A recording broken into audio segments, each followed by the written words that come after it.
BJ here from TBL Property Maintenance. Just wanted to let you know that we have flipped the script in true Skull Sessions form. We have flipped our episodes around. Sunday episode is going to be posted tomorrow, which is Thursday, so you will probably be hearing this. And we're going to swap Thursday's episode and throw it on Sunday, just for something a bit different. It might sound a bit funny because we'll be referring back to the other episode, but we just had so much good feedback on one of the posts we put up about sole operators versus a company, and we just got so much good feedback. We thought we'll just run this episode now while it's fresh in everyone's mind, and hope you guys enjoy. Peace. G'day, I'm Ben from Cash Pro Australia. And I'm BJ from TBL Property Maintenance, and this is Lawn Care Skull Sessions. Boom! What is happening, dude? A little bit of everything. Pretty happy, time in my life at the moment. Like we're busy, but we can handle it. Weather's getting me down a little, still a little bit like, it's still kind of warmish, but we got rain swinging in and out, which I don't like. I just prefer it nice and sunny. Yep. Podcast is doing well. That always makes me a little happier. So I can't complain too much. Well, that's good. I'm glad I can contribute to your happiness with the podcast. Understand you still got, staff blues. Not like blues, like fucking let's go, but blues as in like, Yeah, there's a little bit of a stress factor there. A little one that's feels like I've constantly got a butt plug in. Just depending on the day, just depends on the size. Have you ever had one of those? No, I haven't. Yeah, nah, me neither. Maybe in the future, who knows? Nah, not me, eh? Oh, come on now. Who knows what's going to happen in the future? You're not a fortune teller. Okie dokie. Yeah, sorry about that. Dude. A few other things have been happening in my life, like a few disappointments actually.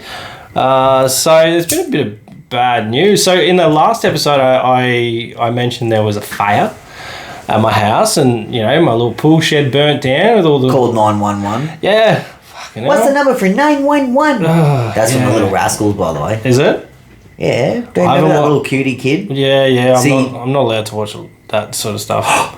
Well, you wait till Archie gets a bit bigger. I hope so. My twins are 9, so like I'm at the point where I can go back to my childhood and watch all the Mad movies. Yeah. The other night we watched Dunstan Checks In. No, you didn't. No, we did. Now I gotta say, it wasn't that good. Yeah. It's nothing like the fucking Sandlot or Mighty Ducks or anything like that. I hope that Archie likes Aladdin. Oh, Aladdin is probably one of my favourite Disney movies ever. Yeah, definitely. Yeah, but see, Lou doesn't like anything that's not set in the current time. Like, she won't watch old shit. Chloe doesn't like watching movies. She's all about her dancing. No, don't get me wrong. My kids, they're all about the tube and TikTok and stuff. But like, we can. How the fuck do you sit down as a family and watch fucking Arnie and Elsia? Yeah. Or whatever. I don't know. Yeah. I don't know. I've tried, but I like say for example, not all of my girls, but Mia, the redhead, she fucking loves the Three Ninjas. Really? Like when we went away to Stratty, and obviously we had, because I'm like usually working at night in the office, and when the kids go to bed, whatever, like they go to bed around 7:30. When we went to Stratty a couple months ago, and we had fuck all to do at like 6 o'clock, and I was like, let's bang on an old school movie, and I'm telling you, they just laughed their asses off for an hour and a half straight, and it was hilarious. That's cool. Did I tag you in? Someone had got a full leg sleeve of the Three Ninjas. Like a grown man got a full leg sleeve. You know their masks? Yeah. So, oh man, I know everything. Rocky loves Emily. Hiya! Yeah, no, I remember that. I know all of it. No, like hopefully, like Archie's, like it's fun. I get to play with cars and stuff now. Like none of the other kids really like to. Like, I'm not a very good dancer. So oh my god. Well, you're a fucking awesome dancer. Look, in the right situations, I'm a good dancer, but my daughter tried to teach me... Even when you're sober, you're a pretty good dancer. Yeah, look, I didn't want to put that out there. People are going to send requests. Not like, hey, me, when I used to be maggot, just throwing up West Sides, just white meat gangster. Yeah, oh, shit. Whereas you got some real moves, man. Look, I and you like got to some think junk that. back there to fucking wiggle. Yeah, don't I ever. It's like me trying to fucking pelvic thrust and wiggle my my Warbury. Yeah. Should have said that on air. It's all right, mate. I got a few shout-outs. Shout-outs, personal ones. I'd love to give Paul Santi, I hope I said that right, give him a shout-out. Santa Claus? No. It was Santi with an I, not Okay. with an A. So he sent me a little boop boop on Facebook when he saw me fucking pool shed burn down. Now, he's not even a lawn mowing contractor. He actually listens to us as like a business podcast, I think. I don't know. Maybe. That's good, because in the entrepreneurship category, we do well. Yeah. You know, we might, at the start of a week, I think, like I checked, we were like 13. Yeah. Out of 200. And we can go all the way up to 180. It hovers. But in the business category, we'd be lucky to be, I don't think we've ever cracked the top 100. We may have. That's right. I think Gary does pretty well. Yeah. And he hovers as well Yeah. over at Aussie Lawn Stars. But hey, that's great reach. Yeah, so I'd really like to say thank you to him. He reached out as soon as he saw me little fucking pool shed incident, and he said, "Look, I'm a pool guy. If you need any help, let me know." So that was fantastic. Thank you so much for that. Also to Lee Bridges he's from ProCut. He's our main man down here. He lives just around the corner from me. Cash actually. Pro customer too, right? Is he? Yeah. Fuck, I don't know. Yeah, the Fox guys. No, ProCut. Whoopsies. Shit. Leave it in. Bury your fucking Oh, head in the sand. y'all look the same. Now, I actually think he probably is. I just recognise the name, not the franchise. So I've had 2 backpack blowers shit themselves in the same week, and I posted on LMCA, or I did it said on the podcast, I don't know. Lee actually reached out to me and said, "Hey man, I've got a backpack blower here. It's not doing much. I only use it to clean off tennis courts, and you're more than welcome to it." He actually messaged me. He's like, "Hey, can I have my backpack blower back?" And I was like, "Dude, I just to say thank you, I sent it to our local Husky dealer, and I told him to give it a full service and to sort it out, make sure it's in A+ working condition. So he should get that back this week." And you know what I would have said to you? Should have bought a Bush Ranger. Mate, you know what? I ended up getting a Shindaiwa. Oh, I mean, look, I love the shinnies. I asked for a fucking quote. No one got back to me with a quote, so I had to rush out and get whatever the fuck was on the shelf. And you know what? That EB770, that's a fucking good bit of kit. Yeah, I mean, I loved my 803. I still got it. Yeah, see, that's one of the ones that carked it on me. I don't know that ours. Oh, when I say ours, it's not mine anymore. It's Rusty's. Yeah. But I know that the Bushy blows harder than his Vegas hooker. Oh. And I've never even had that done to me. Now, so, going from the Echo back to a Shindaiwa with like little boop boop tube. yeah, but you had the big. I had the big Echo, and they were available as well. I just didn't want to go that way because I've had nothing but fucking drama. Like, I got a good 18 months out of it before shit started to go wrong. No, man, you got to get 5 years out of a backpack. Yeah, exactly. I think they're one of those machines that you should get a good life out of them. So yeah, it started fucking pissing fuel from every hole it had, like a Las Vegas. But yeah, it's going back to the shop. Hopefully get a new carby and fix it for good, and that way I'll have 2. I have one on the acreage pig and one on the village rig, and yeah, I'm very happy. And thank you again, Lee. Much appreciated, mate. And if you ever need to borrow one, Lee's your man. Oh, that's classic. Now, speaking of shout outs and stuff, unfortunately I don't know the gentleman's name, but a dealership rang me up, Waldo, up in Bundaberg. Excellent dealer, well known in the mowing community just for being, a good guy. He gives me a call, right? He's a Catch Pro dealer. One of the first. So a lot of the dealerships that we have where they took on an unknown product, unproven product, I just have a lot of respect for those people because they even though we couldn't go with the dealership model, they were the people that said yes, very early on. Anyway, he rings me up and he goes, oh, this bloke came in and said that he'd heard about my store on the Skull Sessions. And I don't think Waldo knew what the Skull Sessions were. Obviously, he knew that we had something to do with it. And I was like, oh, yeah, cool, man. Is he a contractor? Rah, rah. He goes, no, he's not a contractor. He's just lives in the area and heard us say it and was like, oh, I might go down and check out the store, and apparently bought some stuff. Sweet. Very cool. I don't have your name, but, it's great that we have some reach, and he was able to get good service down there at Waldo's Mower Doctor in Bundaberg. Awesome. So shout out to all the dealers. They're doing it tough at the moment. Can't get parts, can't get stock. They had done it tough previous to that during droughts. It was awful. Yeah. So what they're all balling now. Yeah. Well, well, they've just run out of stock because they sold it all. No, it's shit, and I don't think it's going to get any better. From what I've heard, that Shanghai is backed up with like 1,000 ships. They have 1/3 of the world's containers in Shanghai at the moment, or in China at the moment. Or Shenzhen.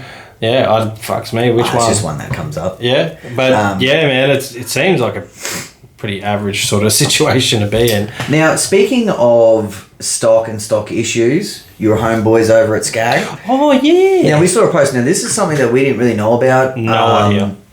But look, I saw a post on Skag Nation, and someone posted, so this is American site, get on to it, everyone, whether you do or don't love Skag. Probably don't get on it if you don't like Skags, because we just don't need fuckheads on there.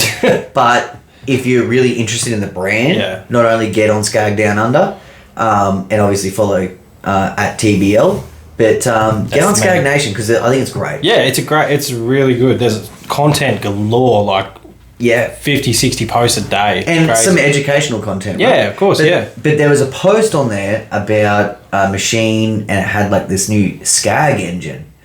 And, everyone was like, what the hell's this? And I just saw like a bunch of negative comments saying like, oh, if it's not American, don't buy it. No. Now, to be upfront, look, I don't actually know this for sure, but I'm assuming it's a Chinese engine. Yeah. But like, that doesn't mean that this is going to be a lesser or a poorer option, right? No. Well, take for example, Bushranger has the Lonsin engine on one of their most popular fucking self-propelled mowers at the moment. Well, we have that. Yeah, I've got one, and excellent machines. We love it compared to the Honda. Yeah, I haven't had a single problem with ours. No, definitely not. And I mean, look, we didn't. I don't have a Honda powered like a new machine. Oh, I had a fairly new machine, but so it wasn't self-propelled, so I haven't had a new one to compare it to, but. I just know I haven't had an issue with the Lonsin. Yeah, look, I didn't need to turn the revs up for anything, and we're getting fantastic results with it. We didn't up our revs either. So there was some feedback saying that it had more balls. This Skag engine. So we're going to call it the Skag engine, just because like that's what they're calling it. But if anyone sees any of this product coming into Australia, like you haven't touched base with the guys? No, but I definitely will. I'll speak to Rob and see if I can get some info out of him. Whether they're even coming to Australia, that might just be like a fill-in engine that they're trying and putting into the American market. Now, we did talk about this in our Skag episode, which you can go back into the archives and watch, but all of the OEM brands are struggling.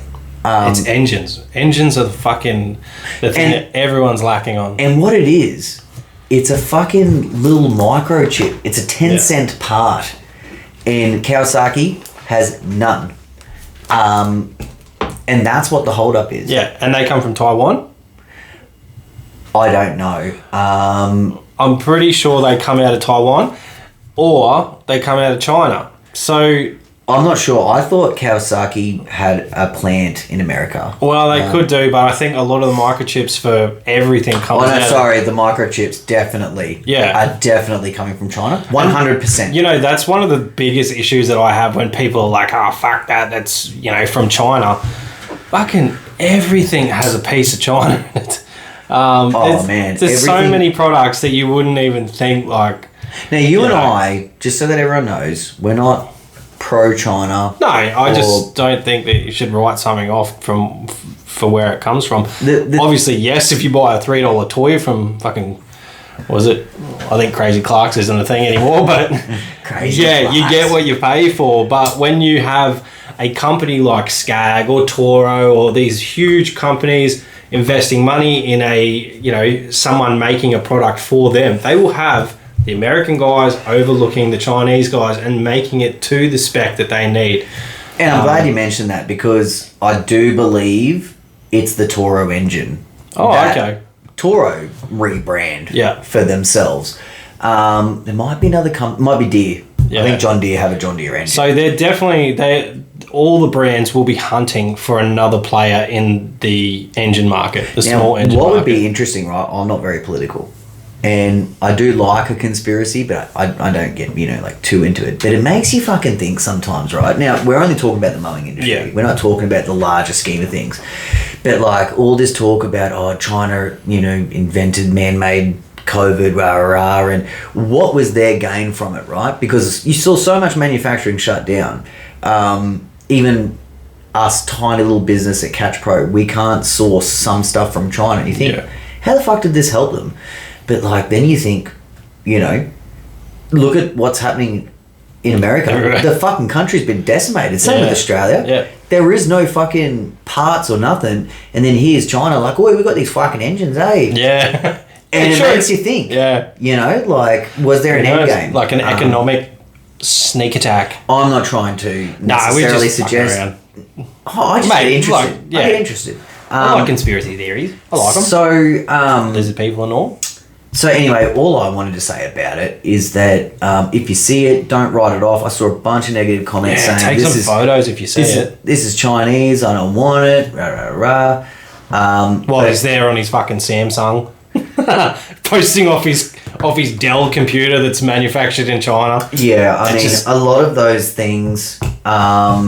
Let's take Bad Workwear for example. Yeah. Now this is a sponsor of our show. Yeah. They're awesome to us.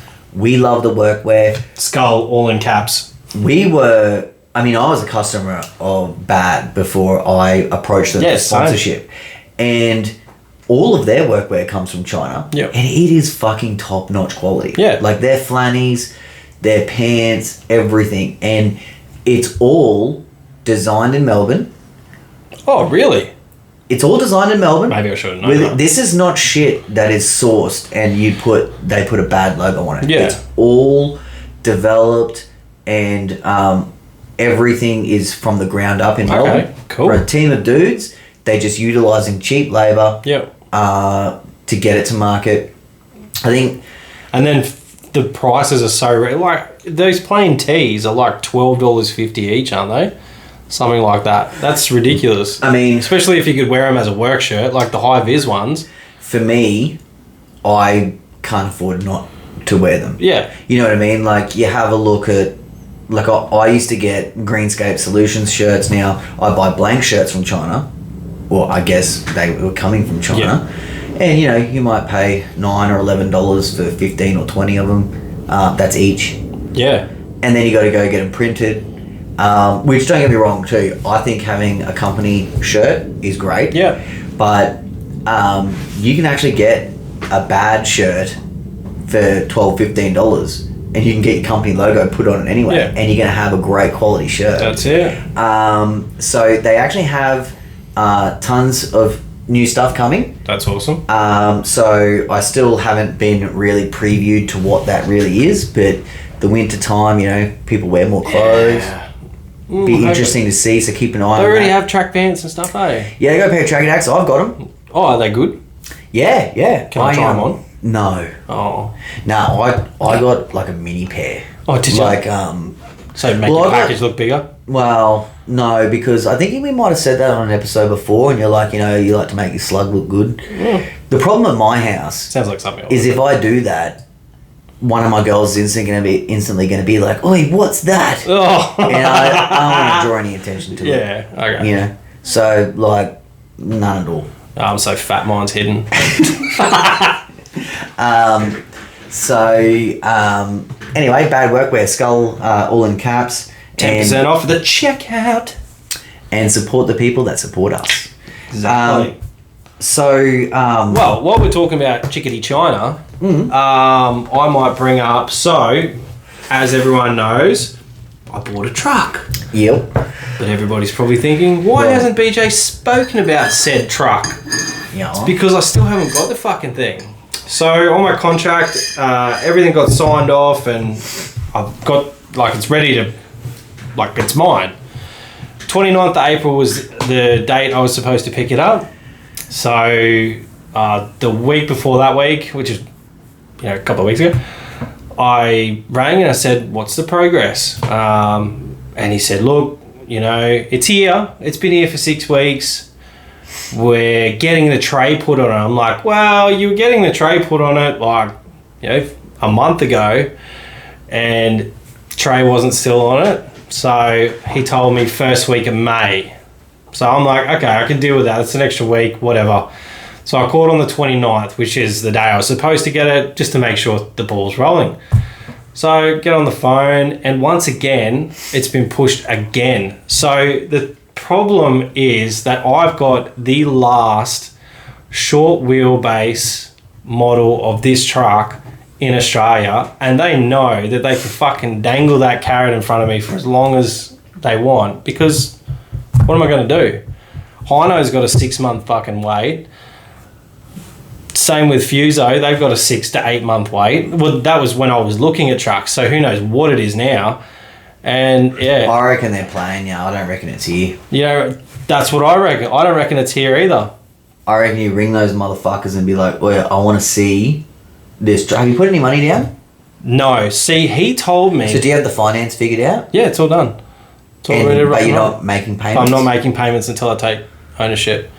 And I need it before that financial year rolls over. Yeah. So the problem is that he did tell me that I could have it, but it wouldn't have a tow ball or a reverse camera on it. I'm like, well, what's the fucking point, man? I need to tow my trailer. So can you make do with not towing a trailer? I probably can, and I'll go get it. But then he told me, he goes, we'll only need it for one day to put the tow ball and the reverse camera on. Like, well, why the fuck is it taking so long? Yeah. It's blowing my mind. Something's not right. Let us know if you're getting fucked over with anything at the moment. Let us know if you've had a similar situation. I've seen a couple of guys throwing their new trucks. I think someone had a Fuso with an absolute mint back ramp on it. Well, I know Daniel Smith at Nevermo again. He got a new truck, right? He got a second-hand truck. That was from fucking Western. It's still a new. Yeah, it's for him. But that was from Western Australia. Oh, so that fucking thing came all the way over from Western Australia and got delivered to him, and he's up and running already. I've ordered mine fucking way back when. Now, if you're sitting here thinking I'm listening to BJ going off, and I've ordered a whipper gripper and I don't have it yet. Transport's quick update. We got a bunch of whipper grippers out. They're actually shipping out. We got the first lot out, then we got another 50 out. We got another 50 going out tomorrow. Now we do have more orders than that, but we're actually every week we're getting new stock. So it's a locally made product. It's not getting made in runs of 500. Is it from China? It's actually there is a Chinese looking man that makes it. Okay. But he's Australian. Oh, fair enough. He's as Aussie as. Yeah. And as if I give a fuck anyway. Just a little bit of a topic change. Okay. Yeah, I've had my rant. Yeah. Saw an interesting post on Stripe Life. Now, you guys would have heard us talk about Stripe Life before. You're wearing Stripe. Am I wearing a Stripe Life hat? Yeah, bro. SWO. For life. Shout out to Kenny and Josh. Now, they put, I think it was Kenny, he put up a poll. Yep. About, hey guys, what are we calling a line trimmer, weed eater, all of those. They had Sir Trims a lot, which that made me giggle. That made me lol. having the presence that we have, Yeah. we're like, hey, where's the whippersnipper? So they put it up. Now, I don't think we did very well. Everyone knows that we're trying to. Now I've lost the thread, so I'm going to try and maybe freestyle a little bit. Maybe you can take the stage for a minute. I actually wrote in the comments, "Don't forget a bipper dipper." So I was pretty adamant that had to go up there, and it made it. So I'm pretty happy with that. So, hasn't found it yet. Oh, sorry. Wait, I just yell about my truck some more? Yeah, so this fucking guy, you know. I mean, I can probably talk at the same time. So, look, I know, or I've got it here. So, hey! Now, what we had on the poll was, let's settle this. What do you call it? We have option 1, weed eater. We got weed whacker, string trimmer. There is whippersnipper there. There's just trimmer, weed whip, bipper dipper, hey, and Sir Trims a Lot. Now, out of 920 votes, we, really wanted to build the presence of whippersnipper. Now, bipper dipper's great. Yeah. That's our own little thing, right? Yeah. We only got 6 votes. I wonder if they call it bipper dipper in India. Oh, man, they have to. They invented it. Okay. Like, the dude was literally maybe we should find it. Can you please do the bipper dipping? Is there any Indian mowing forums we can ask on? I don't know. I mean, surely there's some Indian contractor somewhere. Yeah. That can... I mean, the problem is like, are they a fresh Indian? Are they an Aussie Indian? We could always ring up Navi. Oh, yeah. That works for sure. Yeah, sweet. He's the... at the marriage. At the marriage, yeah. Anyway, so we've got 68 votes. That's pretty good. Well, it's all right. That's not great. That only comes up 4th. Now, weed eater, which is, you often do hear that a lot in America. 435 votes. So that's roughly 50%. Doesn't sound good though. Weed eater, it means. So this is what I got beef, right? And I was going to leave a comment, Kenny, if you're listening. Yep. It's not eating any fucking weeds. No. Like, you're mowing turf. Or if you're, like, British. It's fucking sod. Yeah, it's sod. They call it sod? Yeah, so I actually stung a guy that applied for a job for me. He just bitten a fucking resume from somewhere else because he's like, weed whacker and sod and all this shit. I'm like, oh, fuck. No way. Yeah, bro. Oh, yeah. And I thought maybe he was an international guy, but no, he's, based quite locally, so. Gotcha. So, second up was weed whacker. Now, I can understand why maybe like a brush cutter, you call that a weed whacker, because usually you're doing it in shit conditions, so whack those weeds down. Yep. String trimmer. I thought that would have got a few more. Yeah. We have just the regular trimmer, weed whip, and Sir Trims a Lot, which, like I said, that only got 3 votes, but that was funny. I would have thought line trimmer. It didn't even make it on there. No, but I would have thought, I will call it, if I'm doing a Catch Pro video, sometimes I bung it on a little bit and be like, oh yeah, here's the whippersnipper, rah, rah. Otherwise, I will say line trimmer. Yeah. I think that is kind of like the pro name. Like, if you were a salesman at a mower shop, you would say, g'day, come and check out this line trimmer. I'd probably use a line trimmer if I was in that sort of situation. Unless you're like me and you'd be like, oi, fucking check this out, it's a whippersnipper, eh? Yeah, check out my whippersnipper, you dog.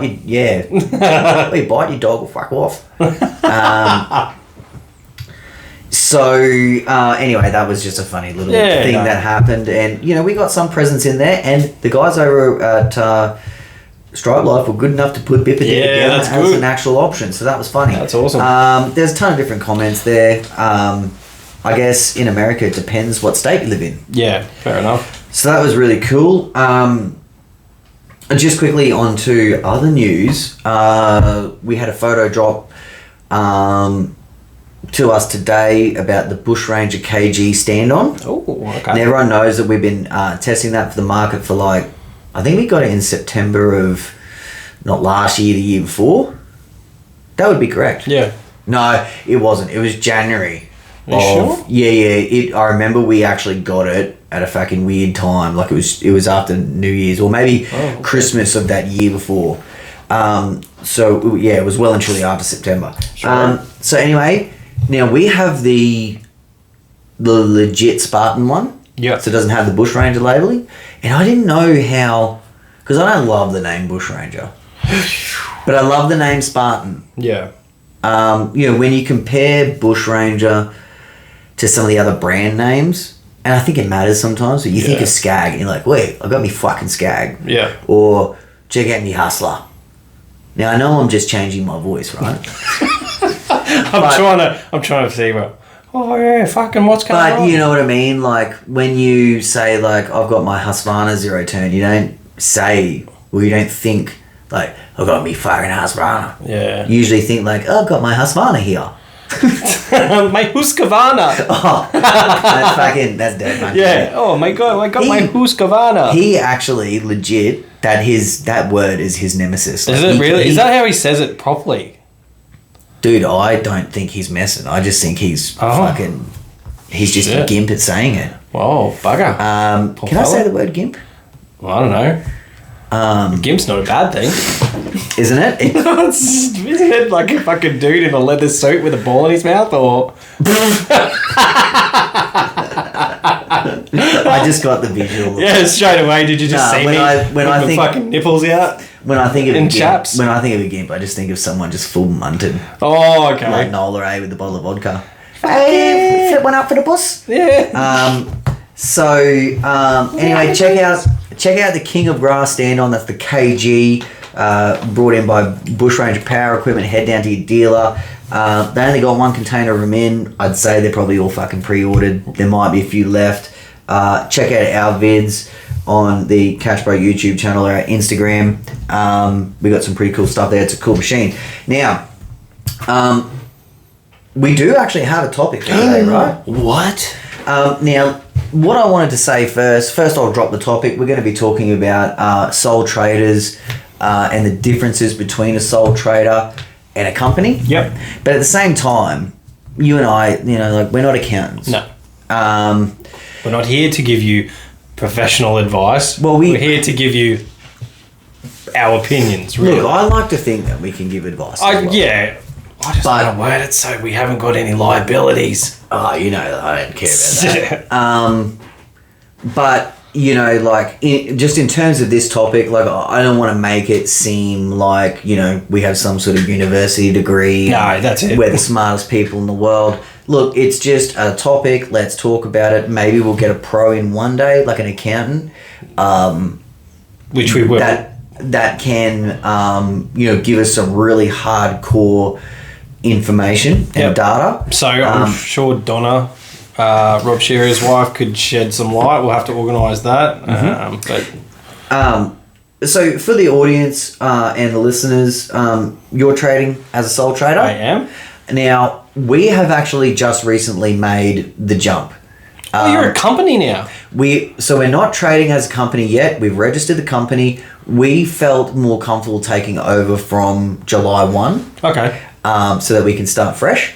But cool. I'll give everyone a little bit of just a small background story as to why, we decided to make that jump at Cash Pro. Tell me, Ben. So essentially we do all our own bookwork, and it's pretty old school. Spreadsheets, no fancy programs or anything like that. And we do a pretty good job. But with Cash Pro, and I don't want to swing my dick or anything like that. And everything is sort of total revenues anyway, so it doesn't mean shit. But when we were just doing Greenscape Solutions, we would turn over roughly $250,000, and it was very easy to run that business because you had your material costs and you had your normal overheads.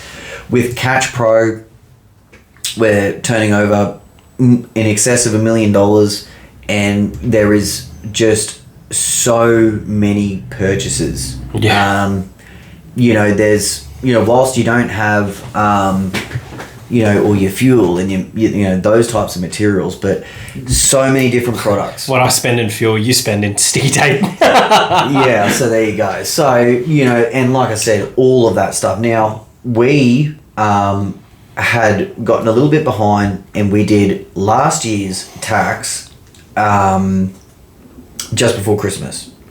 And my accountants, who've been my accountants for, well and truly over a decade, they're used to us, presenting on a spreadsheet. Okay, this is our turnover. This is that. Pretty easy job. Yep. They looked at all the numbers and they're like, man, this is like, you need to get more structured. Yeah. Now we have been the same because we were running Greenscapes and Catch Pro. We didn't know. Are we going to shut Greenscapes down? Are we going to keep this here for backup? What are we going to do? Yeah. I had made the decision that I was going to sell Greenscapes before I decided to go to the company structure. Yeah. And it was something that just organically evolved.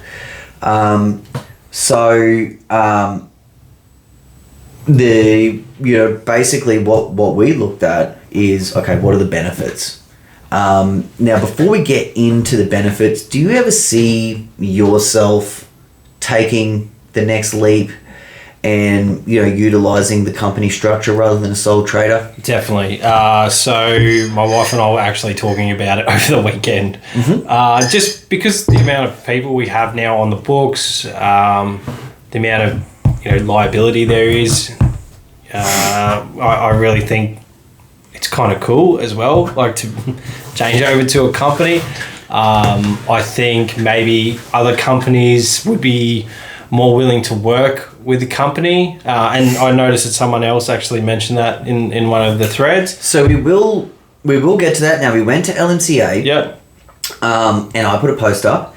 And the reason why I did it was I wanted to be able to get a gauge of how many small businesses are out there running under the company structure. Were you surprised? I was not really, only because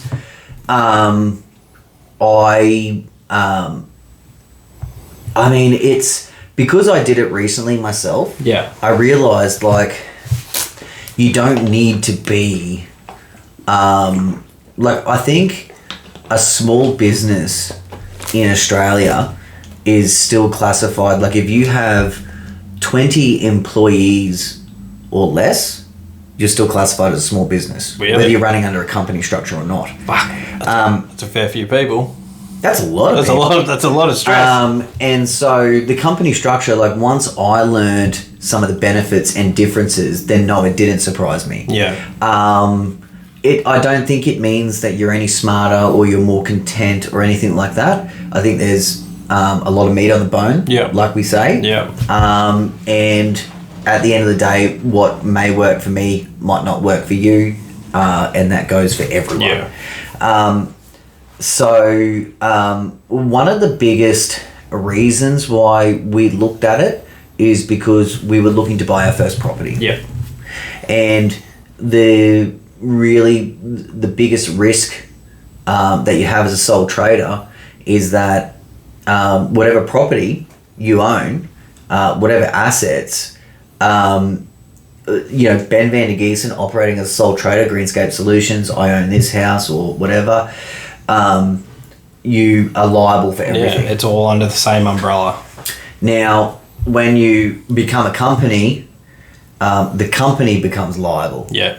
And so if we structured it, so at the end of the day, it's always where the source of the money comes from. Yeah. But whatever's on fucking paper. So yeah. So my wife, Victoria Van der Geesen, she owns our property that we bought. Ben Van der Geesen is the director and majority shareholder of Catch Pro. So, if we ever, if things ever just go horrible in the future, and let's hope they all don't, but let's say you get into a situation like that, we'll always have our property as an asset. It's not a liability at any point. I get that. If my sole name was on the title, then they can repossess that house. Now, if I cheat on my wife and she leaves me, I'm big shit. Because I ain't got no fucking home. Go on. But then I'll be just like, yo, I sleep in my truck. Hey, what are you going to do about it? What? No, I wouldn't really say that to my wife. Yeah. I wouldn't start on her anyway. Yeah, she'd probably punch you in the face. You can come and share a room with me. Yeah, sure. Yeah. In the new pill shed? Yeah, in the new shed. I can be the little fiery, eh? Like, yeah. No fires yet, BJ. Yeah, fucking hell. I think we might read some comments from the thread. Yep. Once again, I'm a little bit unprepared. I probably need to find it. Was a good thread. I actually didn't get involved until later in the piece because I've just had a fucking whirlwind of a weekend. And, you know, it was really good. And we appreciate it when people actually contribute. It makes our lives easier because it shows us a side of business that we don't actually know about. Like I'm flying blind into the whole company space. Like I've always said, my wife is the brains of our operation.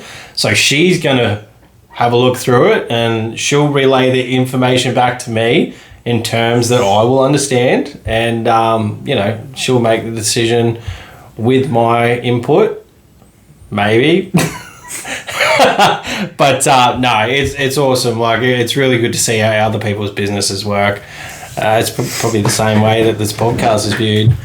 Yeah, so I just found the thread, and basically for anyone who's not on there or maybe you didn't see it, I just put up a simple post saying that we were going to breeze over this topic on Skull Sessions, that is sole trader versus company, and it'd be great to get some input, comments, and experience.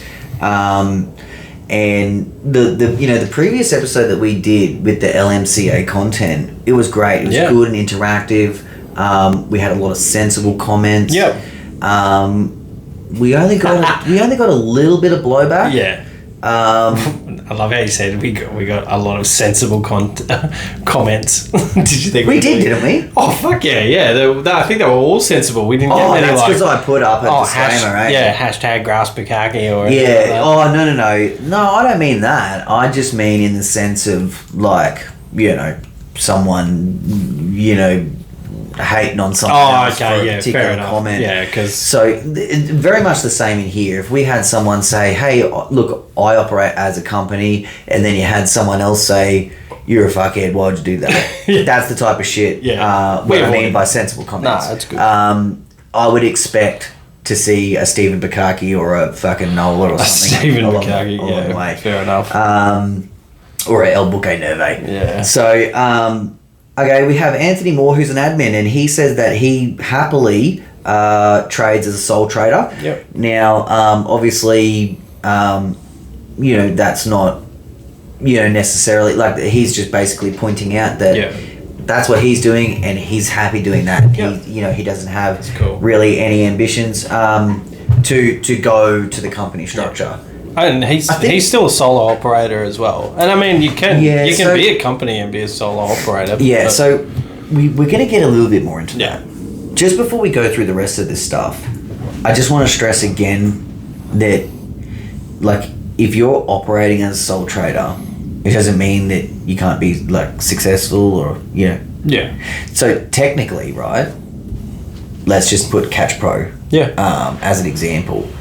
So with the existence of Catch Pro being a company, because it's only existed for like say 60 days, if you look at the company track record, even to the 2 months prior to that, our most successful period was operating as a sole trader. Yeah.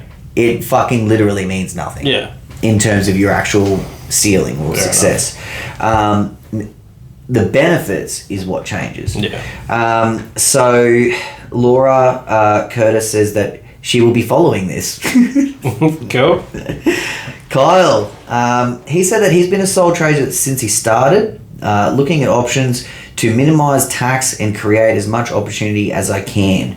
So my advice to minimise tax is spend a fuckload of money.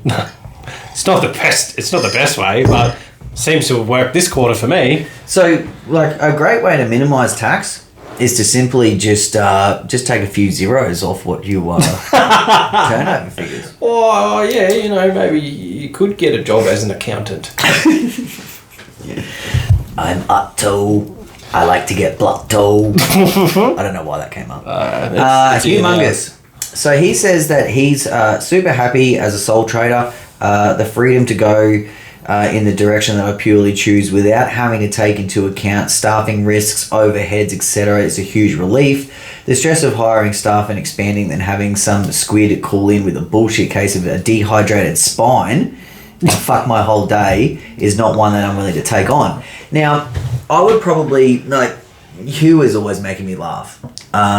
It was hard to not even laugh during that. Like, I love how articulate he is with his toilet humour. His Hugh's views. Yeah. But I do think that maybe he got the wrong idea. Yeah, I think he's thinking solo operator, not sole trader. Possibly. So Hugh actually has 2 businesses. He has deux? He has deux businesses. Yeah. He has un and deux. So he has... he runs a garden bag collection business as well. So which is like dead over this side of the coast, right? Yeah, so green bins have fucking knocked that on the head. But no, he I think his garden bag business is bigger than his mowing side. But yeah, let's just fucking. He also does go on to say that much love to those that have the team. He said he's a solo man through and through. Once again, I think maybe he was more thinking of the solo operator, not a sole trader. He does say, I do run under a family trust, so I have the tax and operating benefits of that, but still an OG sole trader. So I'm actually a little bit confused about that, because he's operating as a trust. Maybe you don't have to have a registered company to run under a trust. That's a very interesting... It'd be good if, obviously we have this show to tell people, but we have a lot of smart, educated listeners. Yeah. So maybe let us know. Yeah. If you can still run under a trust. Let us know in the reviews. That we need many of. Adrian Wheeler, who also another WA guy, and I think he might have a relatively new business. He said that he was happy as a sole trader, but to grow to the next level, he had to become a company. And he says for him, it's been the best thing that he's ever done. It's separated his money and the company money, and has also made me more accountable and driven to keep growing my business. Now, that's a good point. Now, that is fantastic information, and it's the biggest thing that I'm personally scared about in my business, because we, whether it's been through the hard times or the bad, and I don't know if anyone can relate to this, but I've never drawn a wage. No, only when I've worked for someone else, but that's a completely different thing. And I had a conversation with my cousin Craig Burrows, who is a contractor. Yeah. And he was hanging out with some other contractors, and I think they were all talking about money one day and sort of saying, oh, how much do you draw? How much do you draw? And I know his answer was much like mine. It was like, well, we just fucking pay the bills, and if I need to buy something, I buy something. Yeah. And if I can't afford it, I don't do it. And that's how we basically always treated our money. Yeah. We never really drew a wage. Now, some of the reasoning behind that was we like to group all of our money. Yeah. You earn a little bit of interest here and there, and obviously the more you take out, the less you earn. And don't get me wrong, there's places you can put that shit to profit off it more. Yeah. But we really wanted to have it all in one place. We've got all of our direct debit bills coming out of one place, and that was so we're going to be different. We have a very similar setup, so it's just so this company stuff is actually really intriguing to me, because I've not done a great deal of research. Like I said, my wife has delved into it a bit deeper than I have, but I really want to know the benefits, so these comments are good. So we will get we'll go through these comments, and then we'll have a look at some of the research that we've done. he goes on, so this is Adrian Wheeler. He goes on to say, it's the same as having employees all working solo. You just need to step back and have a look at what you want and what you need. Also have a look at what you want in the future. He says he doesn't think his body's going to hold up mowing until he's in his 60s. So I'm trying to build for the future, and employees is being a part of all of that in a company structure. So whilst I think this whole comment is great, and thank you, Adrian, for your input. I still think some of that can be done under a sole trader environment. Yeah. But the tax benefits and some of that stuff that we can touch on shortly might shed a bit more light into all of that. Steve Ween, Cromo. Love to get Steve on one day. And health and safety officer. Yeah, we've invited him on, and obviously it's tough being a contractor. You know, you got all that stuff going on. He's a big family too. A massive family. So one day we hope to get Steve Ween from Chromo in to talk about some health and safety stuff. Yep. But he does have a comment here. He says he's a sole trader. It's a great way to get started unless you need a partner for financial capital. Thinking about a company down the track, this would parent multiple businesses. But still a long way off these dreams becoming a reality. Now, I would suggest starting out fresh, any sort of business really. Yeah. As a sole trader, he's so right. You just get a fucking ABN, get some insurance. It was actually a lot easier than I thought setting up a business. You apply for a ABN that takes 15 minutes. And then we started up Rusty, and then there you go. So when I say we started up Rusty, he had to do his own shit. Yeah. But you know what I mean? Like it's a little bit overwhelming for him because whilst he was pretty much running my business anyway, it's different being accountable. Yeah. You know, and he wasn't sending invoices and things like that, so it's all new. Oh, and yeah, but once I was like, look, man, get an ABN, get covered. Yep.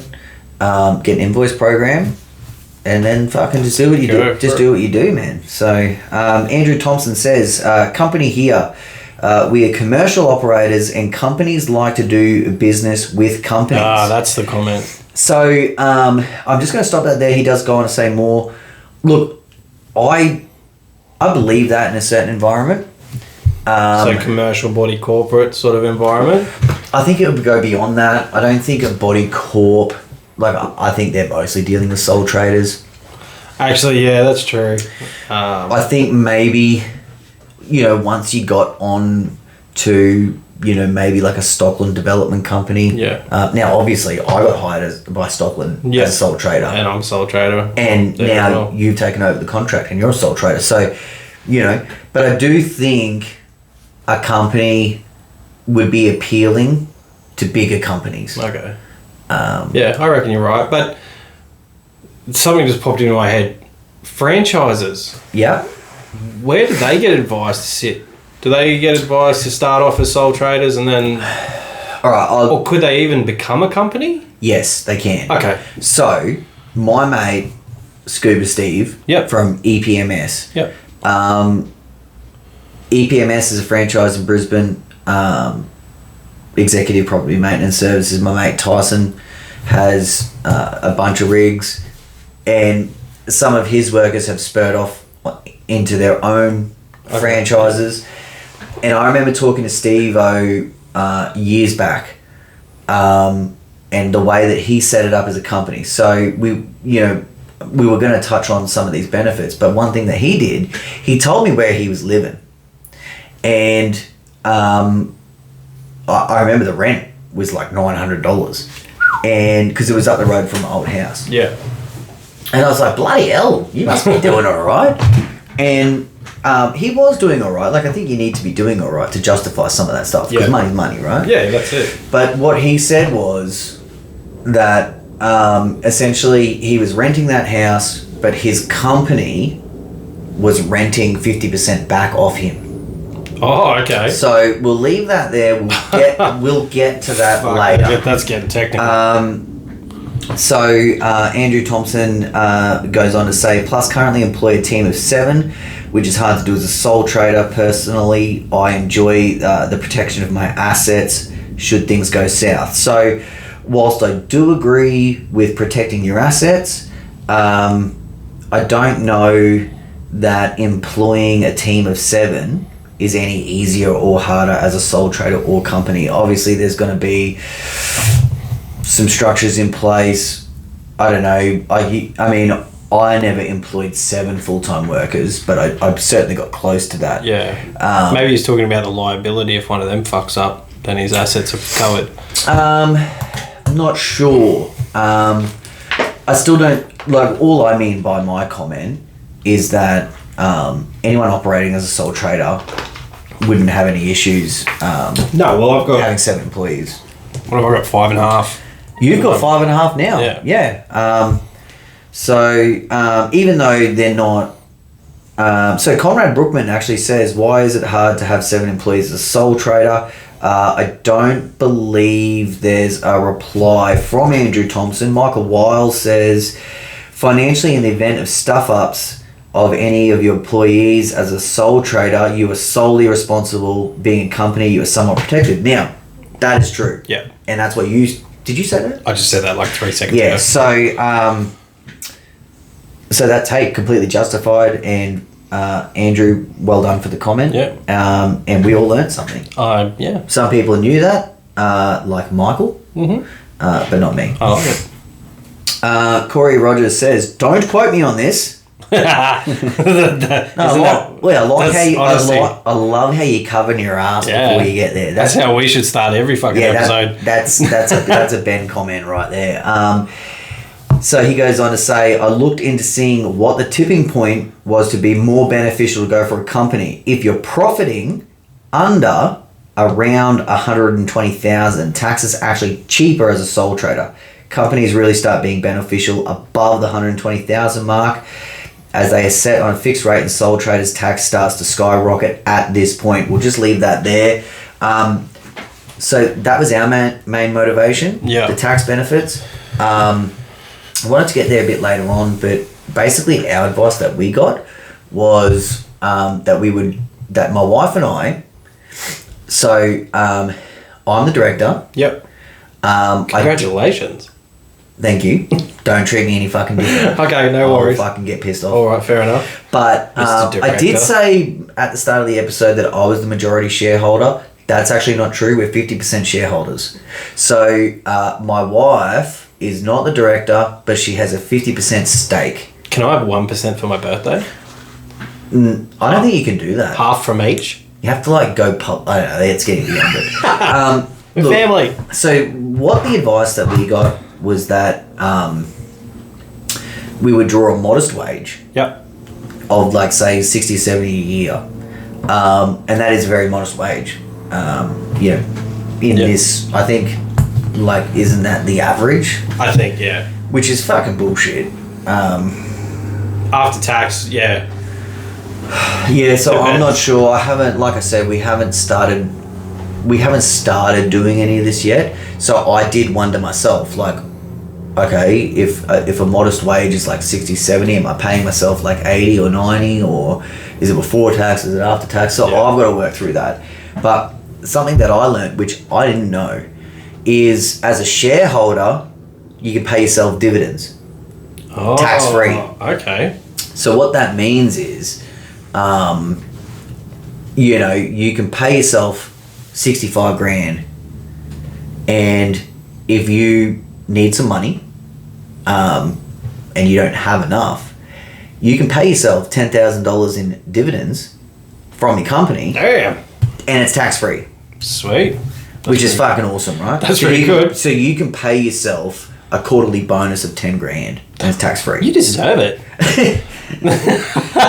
Treat yourself. I'm not saying that's what I'm fucking gonna do. I'm just. Oh yeah, you're gonna get a chair that says director? No. Please do it. And have one of those, the little clacky things. No, I think actually this is gonna spur into a new topic, right? This is gonna spur off into a new topic. We've seen it come up on LMCA. What do you call yourself? That's, yeah. Now, everyone knows I do business with Corey Ballard. Yeah. And it just fucking... I mean, it's almost cringeworthy to me. Does he call you entrepreneur all the time? Oh, fucking can't stand it when... but no, he calls himself the president of Ballard. Really? That's what... They all do that over there. He looks like a president, though. he could put a little hat on and be like like a Cuban president. Yeah. Look, I just think... I might be El Presidente. I would love to hear everyone's thoughts on what they call themselves in their business or company, whether, okay, I'm a owner-operator, I'm the director. That's what I usually go with, owner-operator. Yeah. We won't get too much more into it. No, we'll keep it. We'll keep that. We might put up another post on ONCA. Yeah, new topic. That'll be really cool. Scratch it for topics. We freestyle on topics now. I opted to stay as a sole trader as I was willing to go too large with the business. As I wasn't willing to go too large with the business. Sorry about that. If you fuck that word up, it really changes the context. It really does. As a company, you can take big measures in protection for personal assets, going down the path with company structures and trust funds, etc., etc. Yeah. So just quickly, just to get your view on something, can you see from what you've learned already that, as you're growing your business, that company structure, knowing now you can draw dividends and you are not liable, like you're a homeowner. Is your house on the title? Is your name on the title? It certainly is. Is your wife's name on the title? It is. Okay, so I just don't know for sure, but if you started a company to make it so that your house wasn't liable, you may need to take your name off the title. Oh, really? Possibly. This might be what she's been waiting for. Yeah. I might end up living in fucking Benny's Catch Pro shed. No, because if I fuck up, Vicky owns everything. Oh, God. Where will we go? We'll be homeless. We'll just fucking... We'll just be vagrants from lawn mowing, contracted to lawn mowing. We'll just do top and tail in the Ram truck. Yeah. I own the truck. Oh, okay. Sweet. Yeah, so I'll drive it into her fucking face if she takes it. Should we just travel around Australia and be like, I'll mow your lawn for $30. I'll just say to Vicky, I was like, all right, no more open mouth kisses for you. And she'll just be like, no, Ben, really, I'm sorry. Yeah. Come home, Ben. And tash me. A fucking little bit. Fucking never liked your beard, and I'll just start crying. Brent Davies makes a comment here, says, after speaking with our accountant, they suggested registering as a company as long-term it's better for us in our situation. Able to borrow money easier, less liability personally.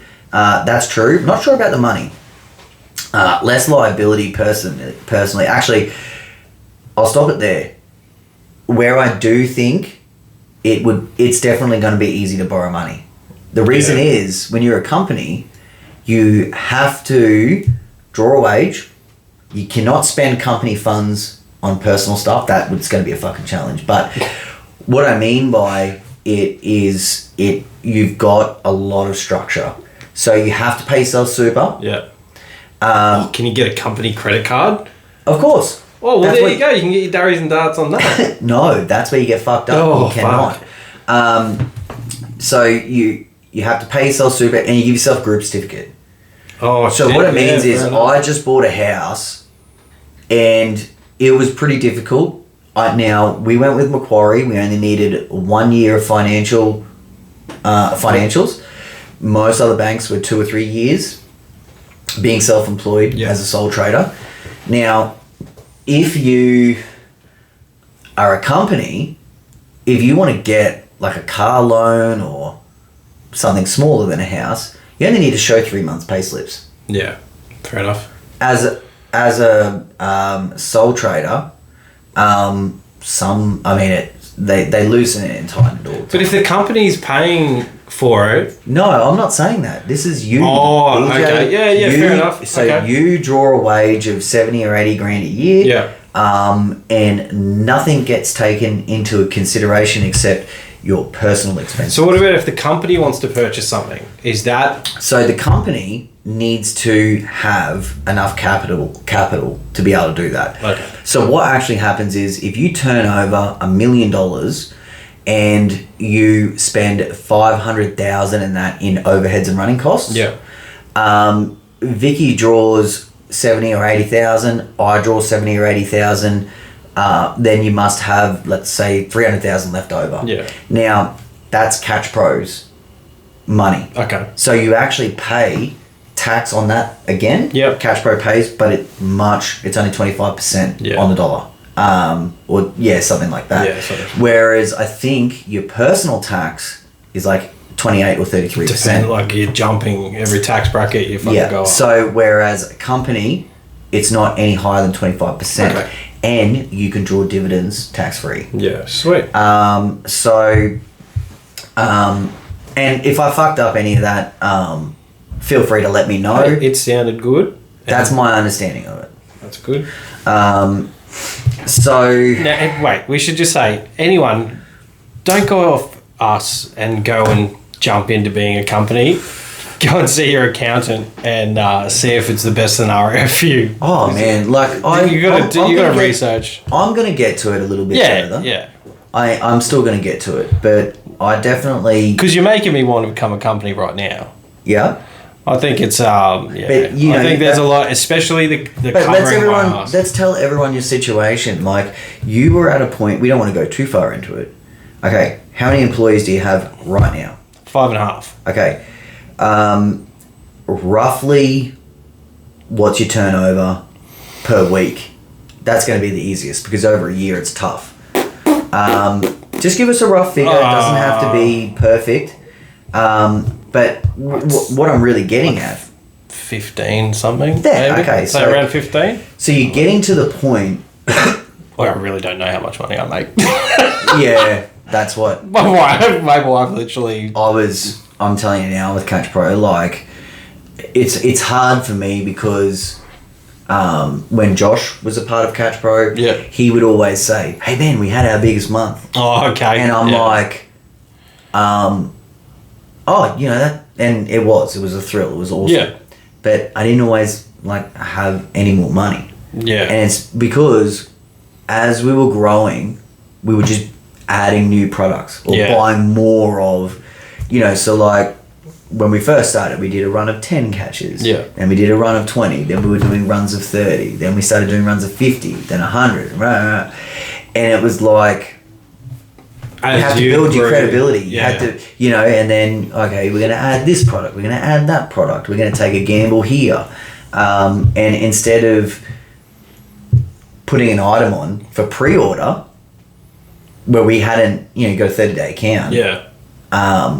We have to sell 20 of these before we can pay our customs bill.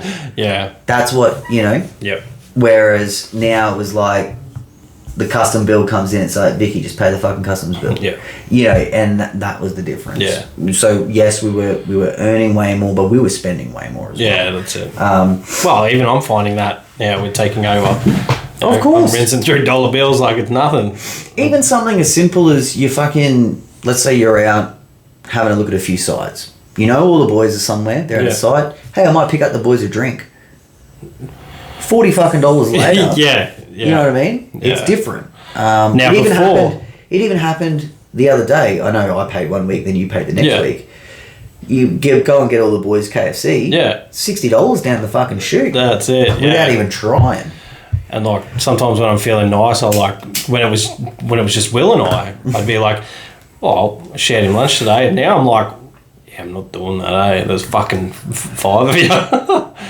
But So Brent goes on to say, so he said able to borrow money easier, less liability personally. We've spoken about that. He said he hasn't really felt any benefits as such. We really didn't know better. I've spoken to other people and they've also said being registered as a company is better for business long term. Look, I would agree, as mentioned above in the other comments, as you start growing, the benefits get better.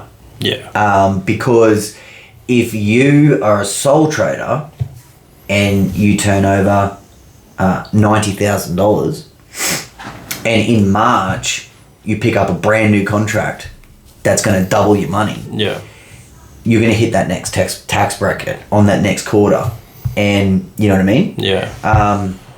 So definitely. Now, Tate Crocker says, I don't recognise the name Tate Crocker, but it's good to have your input here. He says, there's several benefits of running a company via a family trust. Now, this is something that we didn't... No, I know. I've heard a bit about the family trust, and I'd like to delve a bit more into that. So, he says, essentially, he's working by himself at the moment.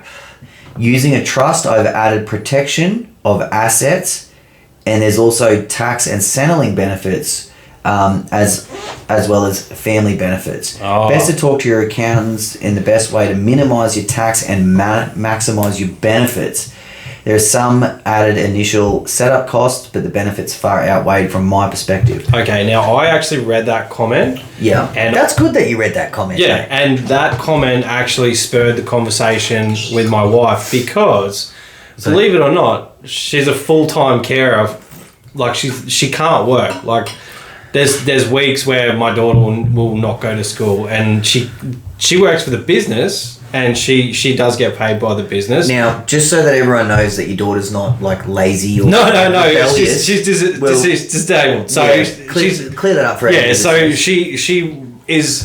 she needs full-time care. She's not like Ben's daughter, right? Who's just a fucking absolute recluse. No. So she's not disabled, by the way. So she's pretty severely disabled. She relies on us for everything. So my wife is a full-time carer, and she gets zero benefits from Centrelink. She gets nothing.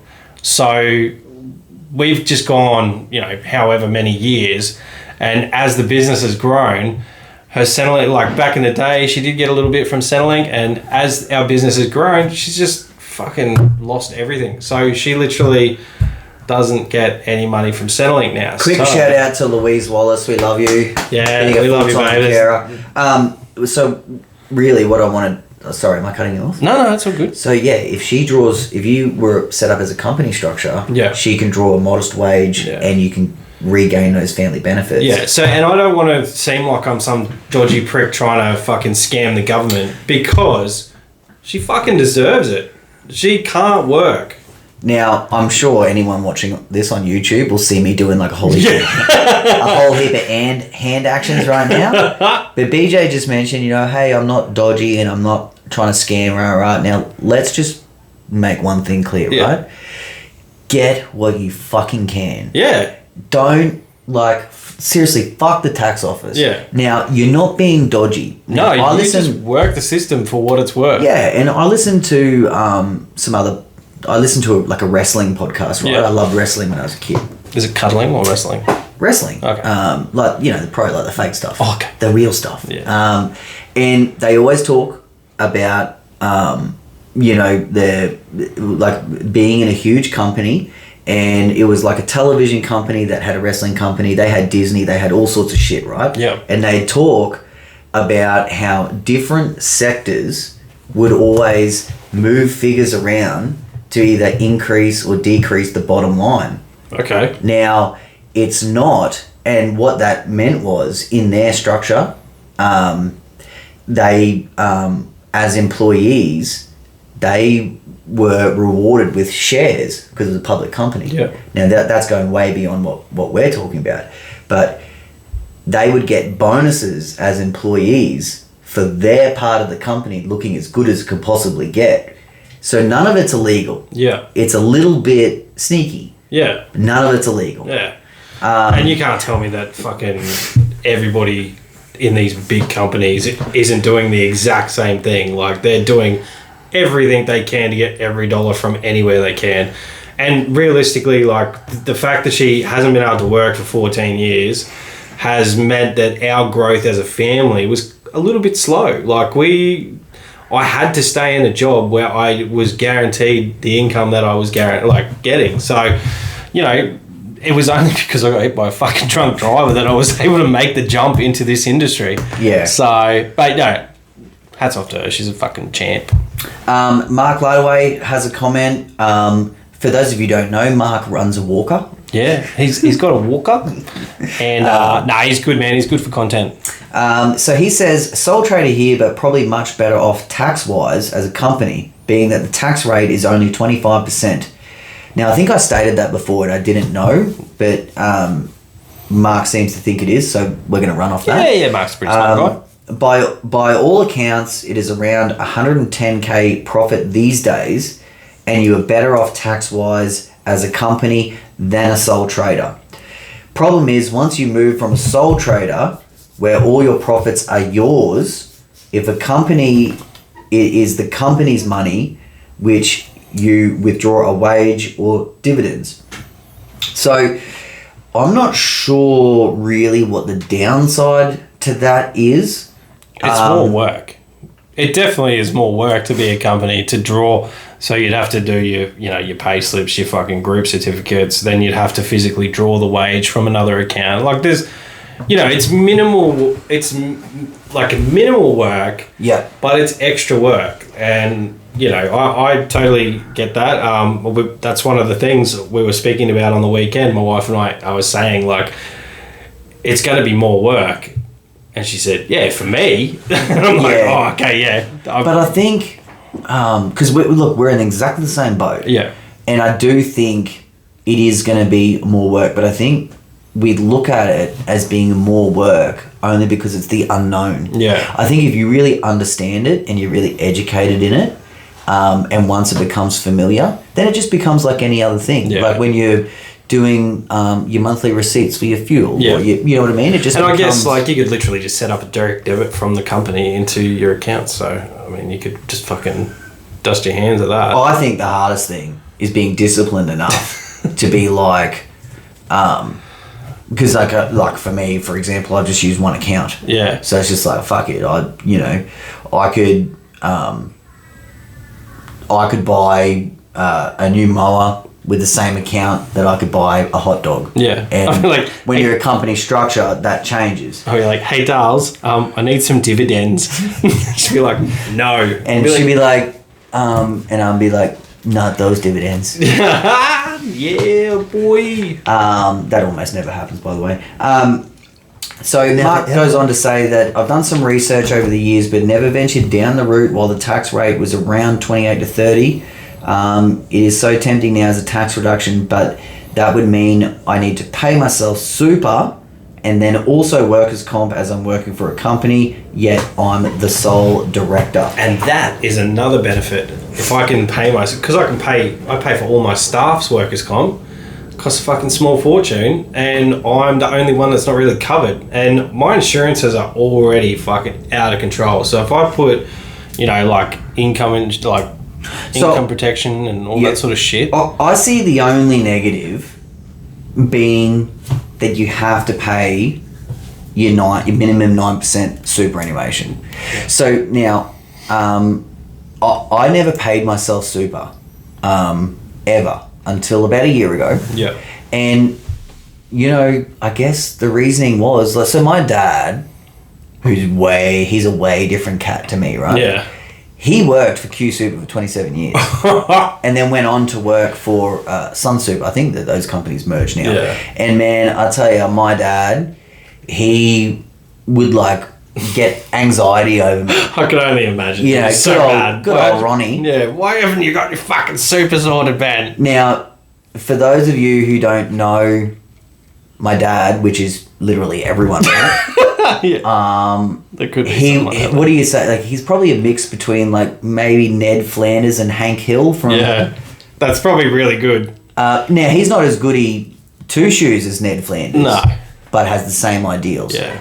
You pay your bills, you fucking go to work, you come and take care of your family, and that's what you do. Yeah. None of this fucking smoking. Yeah. None of this swearing on air. Yeah. Don't bash anyone. By the way, I never bash anyone. You're the one that's always getting bashed. Yeah, I know. Look at me nose. So, back to the super. It's something, if you work for any company or even another sole trader, all of those things, you get your super taken care of, and it is your future. Yeah. The way that I always had to look at it was, man, this is going to cost me another $150 Yeah. a week. And like, I got to feed my kids and shit, and I got to pay the rent. So there was just no more money for it. It's the same thing as all your insurances. Now, we always had public liability. Yeah. But I never had workers' compensation for myself. No, well, you can't. My insurance was my boys, Yeah. the workers. Yeah. Well, you can't get workers' compensation for yourself. Yes, you can. Can you? Yeah, so like when I wasted my back, Yeah. I could have been compensated if I had workers' comp. Really? Yeah. I didn't think you could get it for yourself. Absolutely. But for me, there was no point because now, without sounding too dodgy, what we claimed for the tax office was not really what we were getting. Yeah. And you only get a percentage of that as workers' comp. Yeah. And it gets to a point where like $700 or $800 a week, just, you know, like I'm better off just having employees. Yeah. If I go down, they do more. Yeah. You're better off, you know. So anyway, so yeah, look, good comments here from Mark. He also says, comments as well as you guys might finally push me to actually see an accountant this year. Mate, I don't reckon you should see an accountant. You know your fucking shit. Yeah. You just keep doing what you're doing, man. So we have another comment here from Paul Wilkes. He says he runs as a company set up through a family trust. It keeps personal assets separate from the company if something was to happen, as well as giving the best option on how we treat tax. So another comment there about everyone protecting their assets. Yeah. So yeah, I guess that means if you get sued or if, you know, business is really bad and stuff like that. Yeah. Look, I'm pretty sure it's pretty big in America. Yeah. You know, you always kind of see them setting up companies, even though they don't seem to have huge businesses. And I guess that's why they call themselves directors. They can fucking rally up a business pretty quick. Although I've seen a few posts lately from on Stripe Life, on Skag Nation, they're having fucking troubles with trying to find staff as well. Oh, huge. Like Corey even tells me same thing.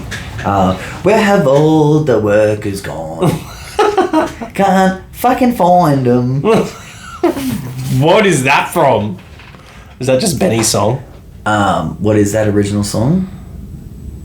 Something from Is it primary school, maybe? I don't know. I got a good memory. Eh? I got a terrible memory.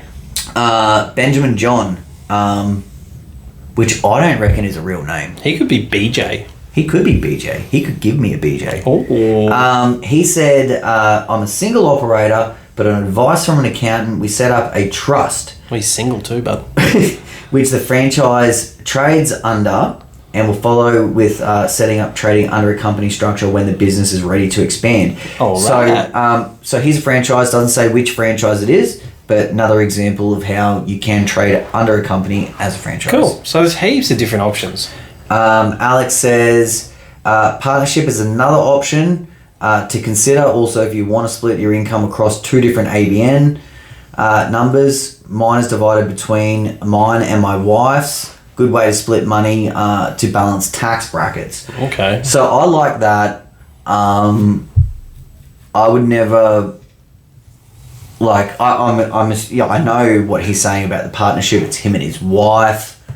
I would never recommend a partnership in any other shape or form. Like, think about what would have happened to me if I went in an official partnership with Josh. Oh, yeah. Like, that would have fucking ended up in the messiest bukkake ever. It would have been a fucking business bukkake. Yeah. So, maybe we'll talk about that one day as well. Be, yeah. Because you often do see, you know, especially when, I think it's when you're reaching. Yeah. You know, when you want to start something and you just need help. Yeah. And, you know, sometimes you get people in, you know, we're a partnership, we're going to form this, but I just think it's fucking messy. Yeah. So I used to work for a similar situation. I had a plasterer who he said, you know, jump on board, we're going to train you up, we've got a traineeship lined up for you, all this bullshit.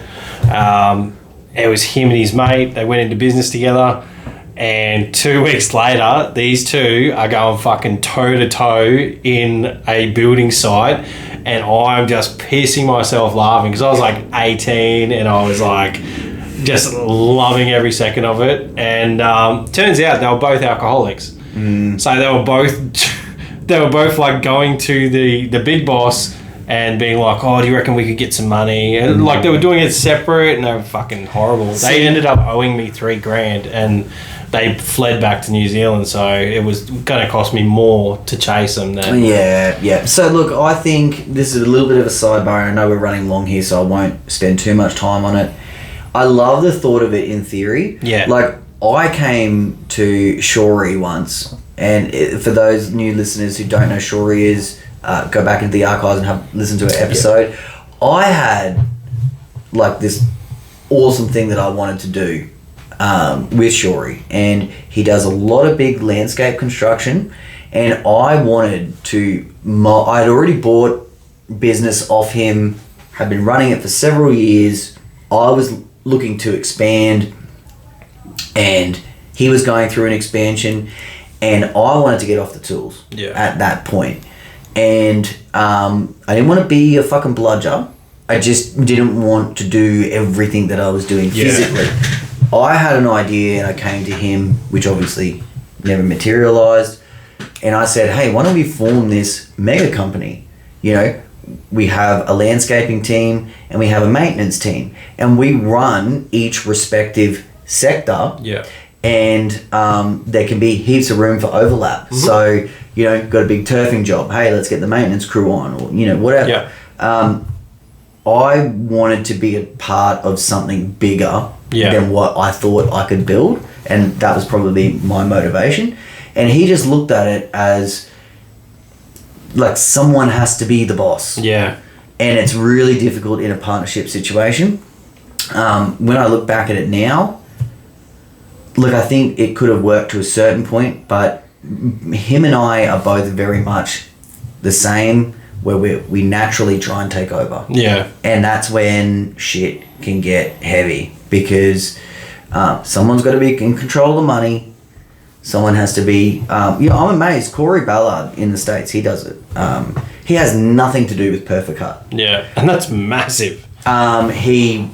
Someone has an invested interest in it. They run everything. Corey gets a check. I think he sits in on meetings once a quarter. But that might be the difference. He has nothing to do with it. He gets Possibly. a check and he sits in on meetings. That's like one of my customers. He's a founder of a massive building company, and he no longer works, but he still goes and fucking sits in on the meetings so he can get that coinage. Yep. Yeah, it'd be interesting to see how that works. It's just not something that I think is like what you were saying. Yeah. To maybe smaller independent contractors, yes, they can do co-business. You and I do co-business, right? All the time. But like I think at the end of the day, like someone always has to run that. Like at the 40 acres, for example. Yeah.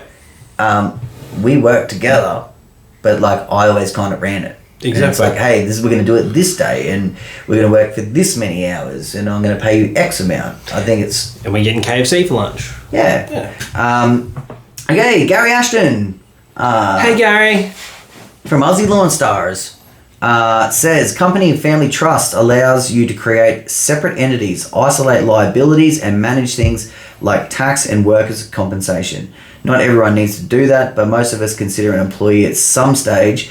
And even if you hire subcontractors, you're still liable for their workers' compensation. As a company, you can cover yourself under the workers' compensation policy as a working director. So, awesome input there. Gary's pretty smart, eh? Yeah, I fucking like it. So if you want to see or hear anything else that's smart, head over to Aussie Lawn Stars. By the way, he has a mad interview coming up. Can I say what it is? No. Oh, well, I mean, he told me, but I don't think it's fair to say it. Okay, but I reckon it'd be a mad plug if you let me. Can you tell me? I can tell you. Okay.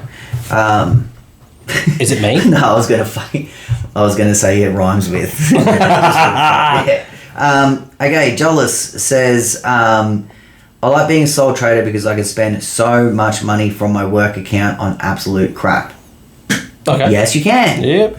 Patrick, I'm a sole trader, but I like the idea of having a separate entity one day and claiming the benefits. There's also a difference in tax obligations between sole traders who are and aren't registered for GST. Not so much business structure, but certainly would be an influence on how you run things. I would say a company, surely all companies, like surely you wouldn't consider it if you weren't registered for GST, right? If you weren't earning over the 75 turnover threshold. Don't think so. I mean, Some people might just want to call themselves a company. Siri's talking to us live right now. Oh, really? Didn't you hear it? I didn't hear it. And look, consider if you want registered for GST, right, if you were earning over the 75 turnover threshold. That wasn't a question to you, Siri. Fuck off. You don't even know what we're talking about. Actually, she knows everything. Can you give us a heads up on that last name? Say the first name. Paul Sidis. That's what I'm saying. The T silent. Yeah, so don't say it. Yeah, Stidis.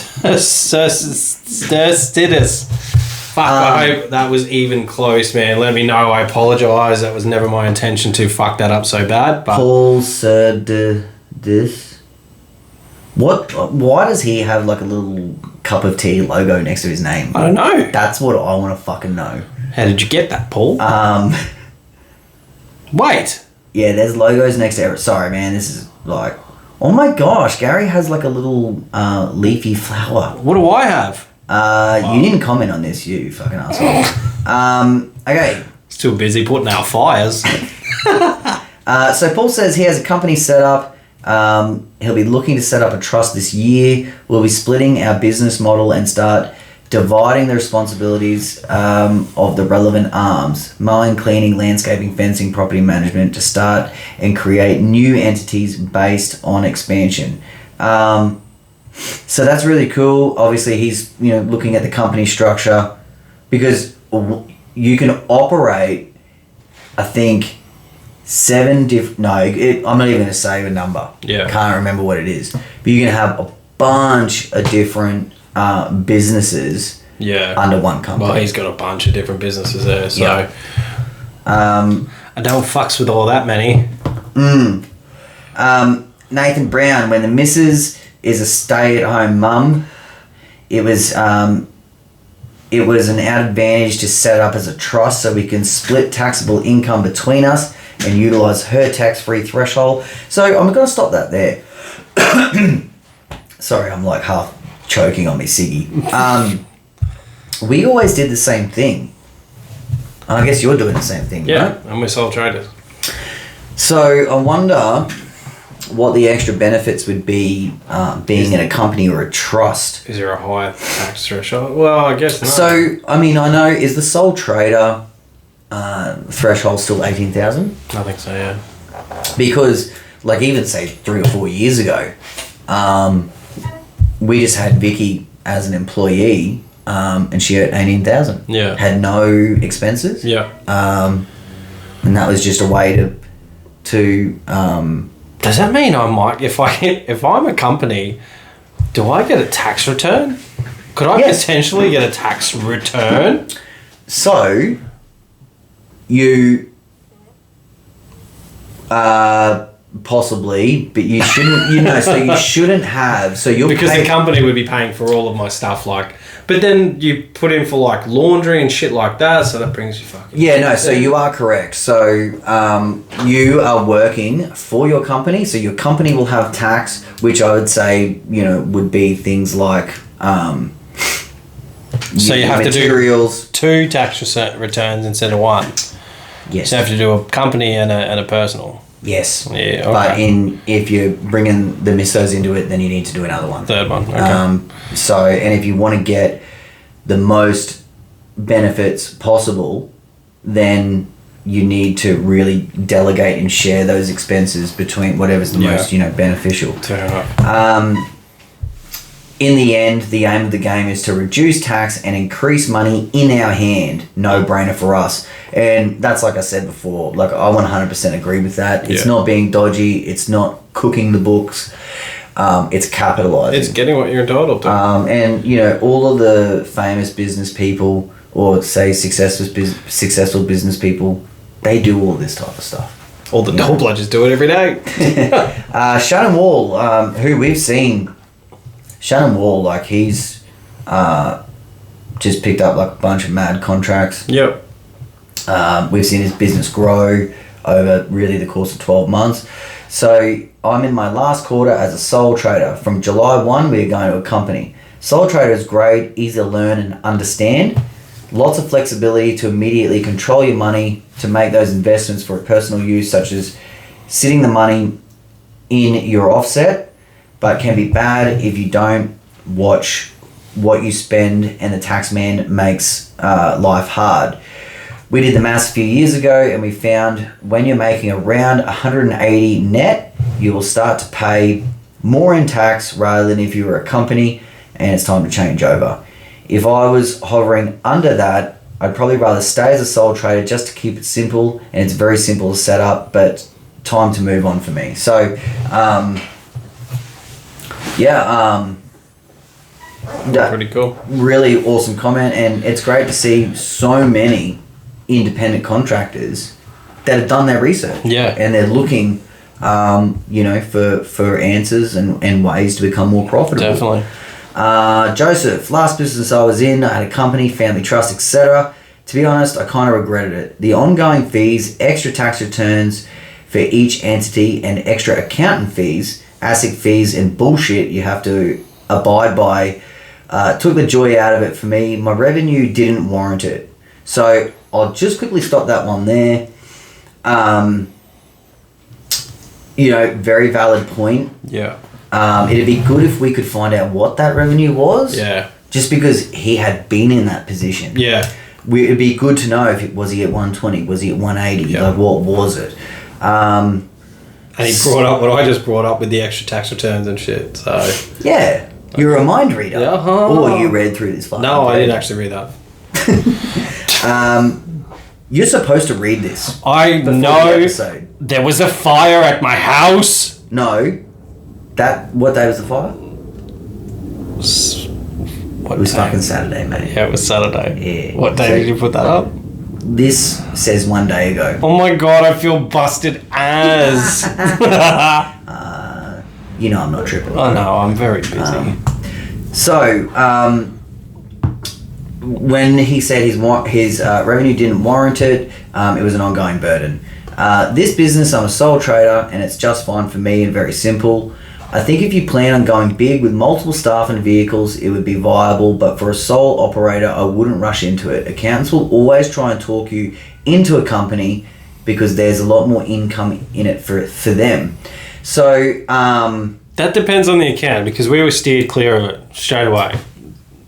We asked our accountant last year, and he said, not yet. He said, I strongly advise you not to. It depends, but like I think if a company, was maybe earning $100,000 and you wanted to pay yourself like 70 or 80, yeah, and then you wanted to pay your wife, and the company was, let's say, so that company only made $2,000 that year. I don't see how that's going to be an incredible amount of work. We'll stop you from... Sorry, mate. Oh, sorry, mate. Mate, I've been up fucking yonkers, eh? It's bloody late night. Sorry, I just got the yawnies. James Russell Garden Maintenance and Handyman Services in Alice Springs. That's the name. 100% agrees with Joseph. That's the last comment. Very nice. So, I learned some stuff. Yeah, definitely. I learned lots of stuff. And you've been looking into it properly. I was just literally weekend after a couple of bourbons dabbling with the idea. And no, definitely. Thank you very much, everyone who contributed. Thank you, Ben, for reading all those. And I didn't know I could read until I started on the podcast. Mate, reading is not something that I'm great at. Like, I can fucking read, but I don't read out loud much. Reading out loud is weird. Like, if if I had to do a speech, I would be El Buque Nerve. Yeah, I definitely would be too. But I don't mind whopping in the rain. I can't fucking talk. Do you reckon that's why we freestyle so many of these episodes? Because it's way easier to just talk. Every time there's notes here, I'm like, oh shit. Like, I don't mind little bullet points. Like, so we had like, little. It's pathetic. I'm showing the camera right now. Mine's a little bit neater, but it's got all the same information on it. Should have drawn a dick on that. That would have been way funnier. You usually do. Yeah, I normally, sometimes, like, I got ADHD, so sometimes I just drift. Oh, man, no one's better at drawing dicks than Rusty. Oh, really? Yeah, he draws, like, mad ones. What's that movie where that dude just can't stop drawing Super dicks? bad. Yeah. I've drawn a few dicks with cowboy hats in my time. And one of our mates, quick sidebar, Moosey. Yeah. Remember he used to draw the mitt cocks? Yeah. Where it's just it's hard to explain, but it's like just like a little it's just like a little scribble, and he just goes over as the top shaft. Yeah. And then he does like a W as the sack, and then it just meets up. And where I remember at school he used to just everywhere. Remember throwies? Yeah. And he just put like a throwy mitt cock everywhere. The funniest thing though is how fucking quickly our podcast just sidebars off into drawing cocks. Oh, it's good though. It's good value. Yeah, I mean, I guess when you're talking about topics and mowing content, sometimes there's only so much you can really talk about. We just love to have fun. And sidebar has become a proper thing. Yeah, some guys and girls go to the pub, some fucking go and get their nails done, some go and get their fucking backs rubbed. What mowing contractor do you know goes and gets their nails done? I've had one pedicure and I'll never go back. Wow. Yeah. Is a pedi like your hands? Or no, foot. Okay. Yeah, so I was like, this is weird. Because my wife was like, come on, date day, we'll go and get a fucking, I don't know, what is it, manicure, pedicure? So she's like, there's a massage chair. I was like, yeah, that's me. So I sat in this chair, and like I fucking was like, what is going on? This lady kept pulling my foot out of the water, fucking shaving it. I don't know what was going on. She cut my nails too short. Fucking didn't like it. No. And then she's asking me if I want to fucking polish. Like, do I look like I want polish? I should have got polish out. Even when I go to the barber, right, to just get short back and sides. Yeah. They call it a gentleman's cut, right? Because I'm a fucking gentleman. Mm-hmm. And it was a Sheila who cut my hair, which is weird at a barber, right? Yeah. She's like, do you want your eyebrows done? I was like, oi, man, don't fucking touch them. Because once you mess with that, my eyebrows don't need doing, right? No, they're good. They've never been touched. So mine are fucking crook as. Yours are cute. I trim my hair. You trim them? Yeah, I trim my eyebrows. I got fucking old man eyebrows from the time I was like fucking 15. I look like Oscar the Grouch. Yeah. That's funny. Yeah, I just got the visual. Yeah. No, but I said, nah, don't mess with that, because once you start doing it, then that's going to become a If I'm thing. I'm going for the full hog. I want the fucking hot towel. I want everything. Yeah. I don't go to flash barbers like that. In fact, I cut my own hair sometimes. I cut my own hair all the time. I cut my own hair probably, yeah. It's only when I take Archie that I treat myself. But there's nothing better than a fucking hot towel on my face. But I'm a little bit jealous because when... I've got a sidebar. Okay. No, tell your story. So I'm just a little bit miffed that you don't get a head massage. Because when, like, I know my wife loves going to the hairdressers and she gets, like, goes in the sink and gets a head massage. They don't wash my... If I went to, like, I don't know, I'm going to say, like, a Sheila's hairdresser. Yeah. They would fucking wash my hair. Yeah, and I remember when sicker than AIDS, I reckon. Huh? I said that'd be sicker than AIDS. That's probably not something I should say on here, eh? Probably, I don't know. You just said fucking Sheila, so... So, but when you go to the barber... Black sheep? They like, I remember the very first time, he's just an Asian dude. Yeah. Super nice, and I was like, do I need to be, like, clean to come here? Because, like, I'd be mowing. Yeah. And you got the trailer on and everything, and sometimes you can't pull up. Yeah. So it was sort of just like, oh, if there's a free park, I'll go get cleaned up. And he's straight up. He's like, no, we used to get, and he was talking about the blacksmiths that used to come in and Yeah, they're dirty motherfuckers. Yeah. So I didn't get my hair washed. Oh. That was just like, took me a while to get there. Yeah. But what was my sidebar? About a warm towel on the face. Yes. I used to do a complex. Had it for years and years and years. And I would sometimes bring a worker with me, sometimes not. Now, there was an Asian lady there who couldn't speak any English. She just seriously mustn't have made any fucking attempt to learn. Like Kevy. Yeah. Like Kevy and that over it. They just wave at you like, hey, morning. And they're just like, Like Kevy at the village. I've got to get a video one day, but he'll be like, Ben, hello. And I'll be like, hey, Kevy, go fuck yourself. And he's got no idea. He's got fucking no idea what I'm talking about. Like, we mess with him all the time. We're like, oh, Kevy, you're a fucking dog, eh? And he'll just be like, ha, ha, ha, ha. Anyway, this lady, it was always a crack up. She'd always, if I came by myself, she'd be like, oh, are you one person? And I'd be like, yeah, just me today. And we didn't, like, I was just there to do the common areas, but you could do cash work in the courtyards. And every now and again, I'd do her hedge, and she was a real stingy bitch. Like, I was probably charging her $10 or $15 for at least a $30 hedge. Yeah. But, you know, I used to do it. Anyway, I'll never forget, it was as hot as hell. I'm trimming this hedge, and I've just taken a quick kneel, just knelt down. Yeah. And I just felt like this awesome thing on my shoulders. I was wearing a singlet. She got a little friendship towel, like a wet towel. Oh, that's so nice. Put it on my back, and like I kind of didn't know what it was, and she didn't say anything, and was just kind of smiling at me. What if she spun it around and choked you with it? Yeah, but it just goes to show their culture. Yeah, you know, like so nice, like just get, like a little wet towel, and it was great, because you know your neck burns. Yeah. So that was my little experience. Yeah, nice. No, but I do enjoy that. I think as lawn mowing contractors, I think we all deserve to treat ourselves from time to time. It's fucking hard work what we do, and it's definitely something you should find a hobby that you like, or fucking, you know, if you like to get a massage, if you're a single bloke and you like to get one of those special massages. So BJ goes, now it's just so funny how the last 20 minutes of this episode has literally gone from the barber. So we're talking about company versus trust. We're going to the barber. We're talking about fucking towels on heads. Now we're talking about massages. Yeah. So we will sign out soon.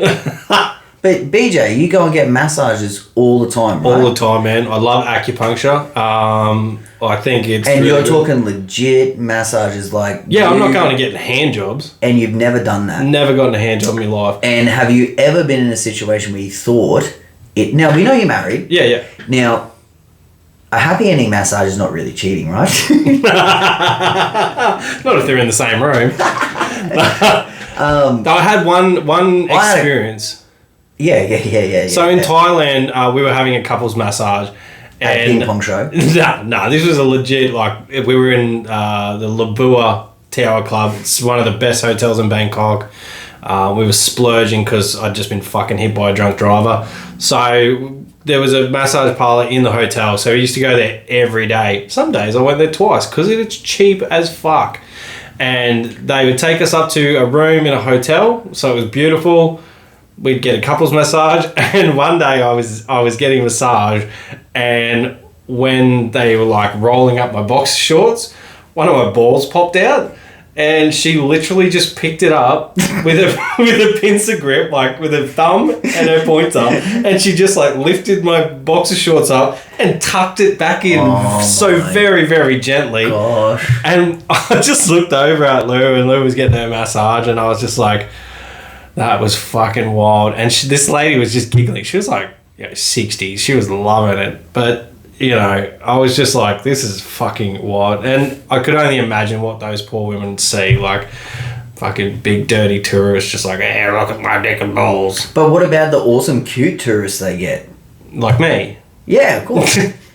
Yeah. Fair so enough. we know someone who goes and gets massages right now. I'm not going to name this person because that is nasty. But he reckons he legitimately goes for the massage. Yeah. That's what he's telling me. I love the massage. But I also love the end of massage. And I actually sit there. I'm a married dude. Have been with... I've only been married for like 6 or 7 years. But we've been together for a long time since I was 18. Yep. So I don't have a lot of, interactions with other women. Yeah, they scare me. That it is fucking scary. Yeah. And when he talks about it, I get nervous. Because I try and think to myself, because I don't get massages often, but I've had massages before, and I hate being massaged by a man. Yeah, me too. Now, I'm no homophobe at all. Can I quickly say something? The reason why was my first massage ever. Yeah. And this dude rubbed his dick from my head to my fucking toes, and it was like a shopping centre massage. And he was wearing the tightest fucking jeans on earth, and for some reason his dick kept finding my fucking elbows, my legs, my feet.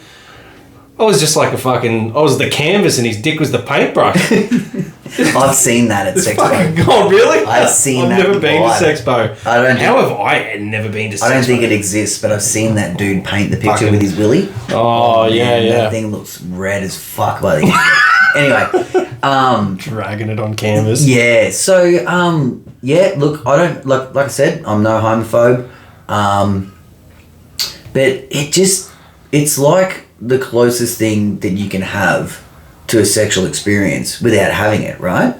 Yeah, I guess so, yeah. It's sensual, it's, touching. Yeah. Unless you're getting a prostate exam. Yeah, I'd rather a dude do that. Yeah. Right? But yeah, I've always preferred a female.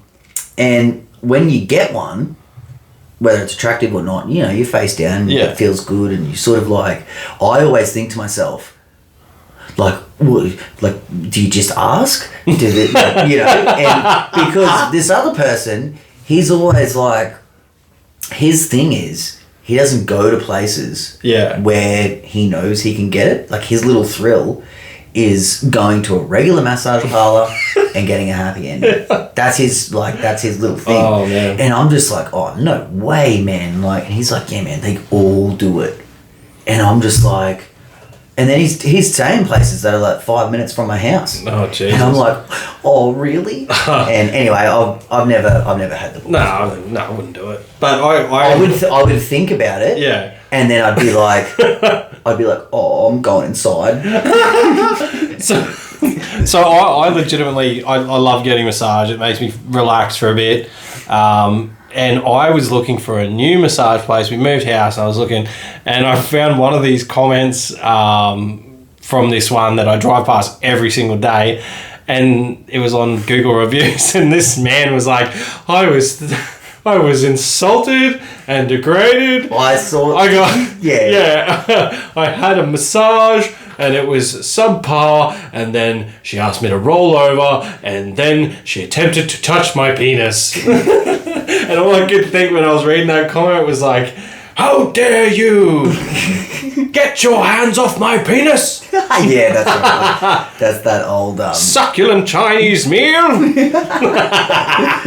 Oh boy. All right, I think it's time to wrap it up. Maybe, obviously that was a pretty gnarly sidebar. Yeah, sorry about that.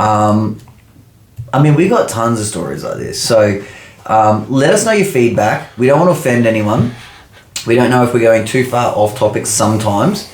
But hey, give us the feedback because it makes it easier for us. That's it. If you want to go longer, we can talk some smack. If we don't get feedback, you get what you get and you don't get upset. Yeah. Whoa. That was awesome. Dad talk. So, and also give us feedback on the, what was that topic that we come up with in this episode? It was like, oh yeah, what do you call yourself in your company? Yeah. So let us know if you want us to start a thread on that. I hope there's someone who's a dictator. We would love to be able to do it right on our Lawn Care Skull Sessions page. Yeah. But I don't think we've got the following. No. Right? If anyone's on Instagram, and it's hard at the moment because there's so many different accounts, but jump over onto Instagram, and if we get a bit more traction there'll definitely be some more comment coming. But there's comment. So I almost feel like it would be easier do that because it's already done. We've already got the page.